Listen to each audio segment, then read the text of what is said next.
Η Mamba LD. Νοστιμιά χωρίς τηγάνι.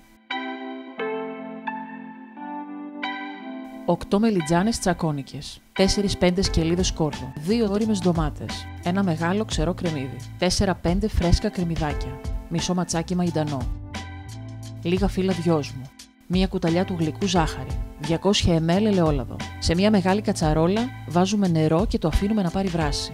Πλένουμε τις μελιτζάνες και αφαιρούμε τα κοτσάνια.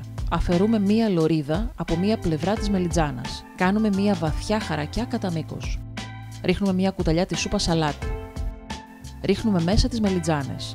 Τις αφήνουμε για 5 έως 8 λεπτά και συχνά τις βυθίζουμε μέσα στο καυτό νερό με τρυπητή κουτάλα. Οι μελιτζάνες πρέπει να μαλακώσουν ελαφρά. Τις βγάζουμε και τις αφήνουμε να σταθούν. Ετοιμάζουμε τη γέμιση. Σε ένα μεγάλο τηγάνι ρίχνουμε 80 ml ελαιόλαδο και το αφήνουμε να ζεσταθεί. Ρίχνουμε φρέσκα κρεμμυδάκια. Ρίχνουμε το κρεμμύδι σε φέτες, το σκόρδο σε λεπτές φετούλες, ανακατεύουμε καλά. Προσθέτουμε τις ντομάτες σε κύβους, το αλάτι και το πιπέρι. Ρίχνουμε ελαιόλαδο, τη ζάχαρη και τα μυρωδικά ψιλοκομμένα.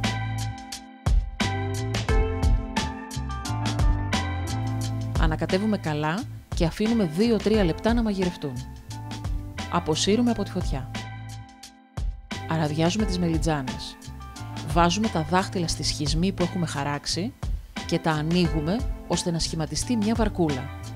Μέσα θα χωρέσει το μείγμα που έχουμε ετοιμάσει. Με ένα κουτάλι γεμίζουμε τις μελιτζάνες. Όσο μείγμα περισσέψει, το απλώνουμε στο ταψί γύρω από τις μελιτζάνες. Ρίχνουμε το υπόλοιπο ελαιόλαδο και ψήνουμε το φαγητό σε προθερμασμένο φούρνο στους 180 βαθμούς για 1,5 περίπου ώρα ή μέχρι οι μελιτζάνες να μαλακώσουν καλά. Αν σας άρεσε το βίντεο κάντε like και αν θέλετε να βλέπετε περισσότερες συνταγές, κάντε εγγραφή στο κανάλι του Φουντουρίσμου. Γράψτε μας στα σχόλια τις εντυπώσεις ή τις συμβουλές σας. Ρίχνουμε θρηματισμένη φέτα πάνω στις μελιτζάνες.